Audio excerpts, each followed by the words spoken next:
One Piece, 10 Marines who could become Fleet Admiral. Although Akainu has been doing a decent job, there are a few people that could take over his job in the future. The world of One Piece's pirates wouldn't be as exciting if it didn't have the Marines. As glorious and dangerous as the pirate life can be, they don't send the same message without the passion, sense of justice, and even hypocrisy of the world government's vanguards. The Marines are the world's main tool for providing justice. They watch the seas, protect kingdoms, and oversees major government projects no matter how shady they may be. Presiding over even the almighty admirals is the Fleet Admiral, the leader of all Marines. The strongest Marine so covets this title at its latest spot was decided via battle to the death. Although Akainu has been doing a decent job, a few people could take over his job in the future.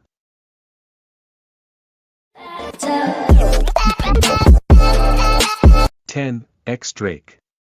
While X-Drake may be listed as a member of the worst generation, i.e., the Marines pirates most wanted, he is actually a double agent for the world government meant to infiltrate Kaido's inner workings. At some point after the birdcage incident on Minion Island, Drake separated from his abusive father and gained entry into the Marines.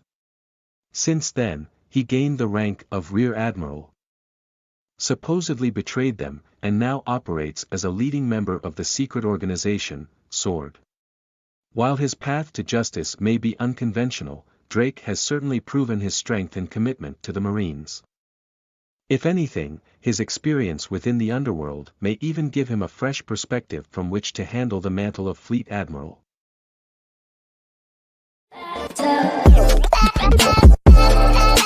9. Tokicake. Tokicake may not have appeared for most of the series, but he is still held with high regard within the Marines. Around the World Military Draft, he was apparently a candidate to become a Marine Admiral but just missed the mark when Isho and Ryakuju joined. Despite this, being in consideration must mean that Tokicake must be exceptionally strong and have enough influence over the Marines to be considered a good leader. It would be exciting to see if he ever does get involved in a proper battle in the future, and even more interesting if he's in the running for taking over the entire organization.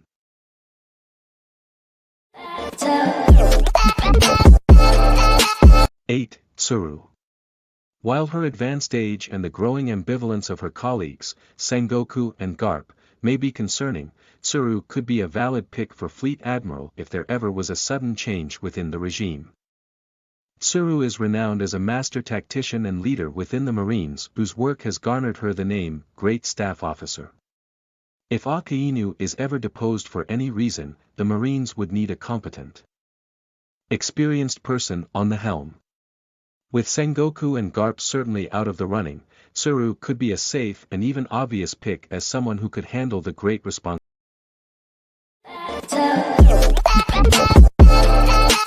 7. Rob Lucci.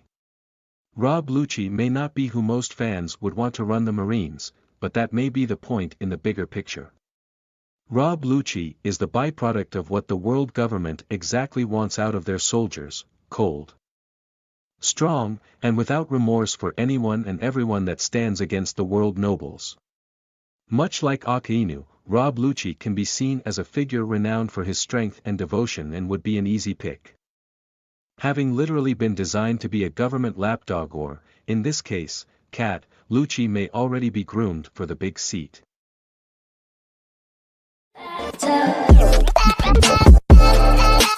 6. Akiji. Things are still up in the air as to what went down between Akainu and Akiji.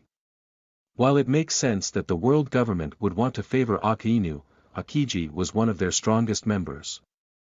And it's strange to see the organization easily let him go. His working with the Blackbeard pirates doesn't seem to make sense either, though plenty of theories being thrown around after Sword was revealed. Assuming that he's still involved with the Marines at some capacity or, at least, hasn't done anything that would bar him forever, Akiji would be an easy pick to replace Akainu. He's strong, already has the praise of most of the Marines, and has a certain open-mindedness about pirates that may come in handy soon.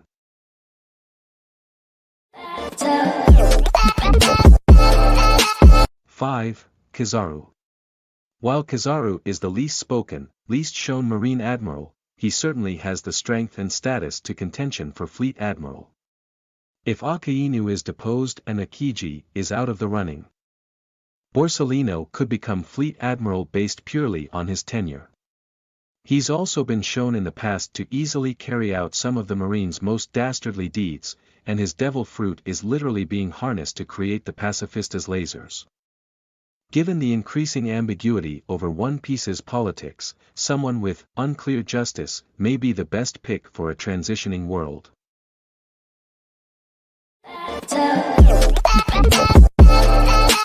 4. Fujitora.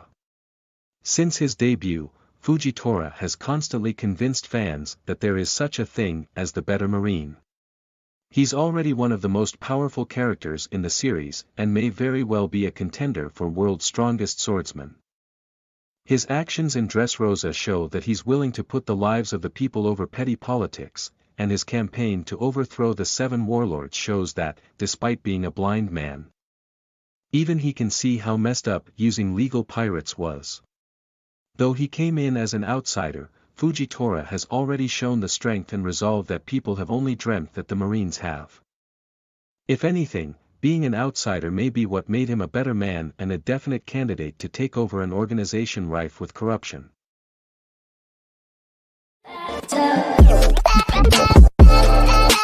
3. Ryukujiu. Not much is known or shown about Ryukujiu, but with what little was shown of his silhouette and conversation with Fujitora, he's already bound to be a fan favorite. He may very well be the type of figure to take over the Marines. In terms of principles, he's someone that Fujitora seems to trust easily and, despite his own inherent laziness, is ready to do what's necessary for the Marines. His claim that he has yet to eat in 3 years is an incredibly impressive, albeit painful, feat in terms of strength. During the mysterious events of the Reverie, he took on Sabo alongside Fujitora. Given his laissez-faire disposition, Ryukujiu could be a refreshing change of pace from the strict and overbearing Akainu.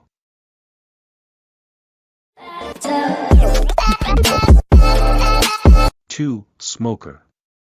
After the time, the Smoker's place may have been disappointing to some fans, but his role in the series overall doesn't seem changed.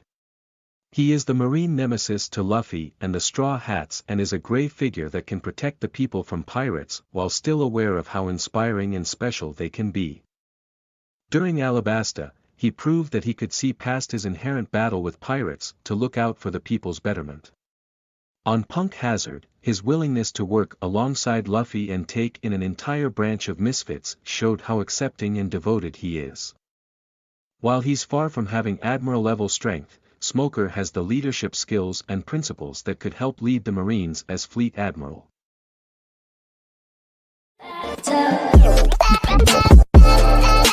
1. Kobe. Kobe's aspirations seem to be growing by the day, and his capacity to handle those responsibilities is becoming easier and easier for the fans to see. While he's still growing strength-wise, Kobe literally has the advanced foresight to unlock observation hockey at a young age. His time under Garp has likely granted him experiences that few other Marines have, which made him an easy candidate for Sword.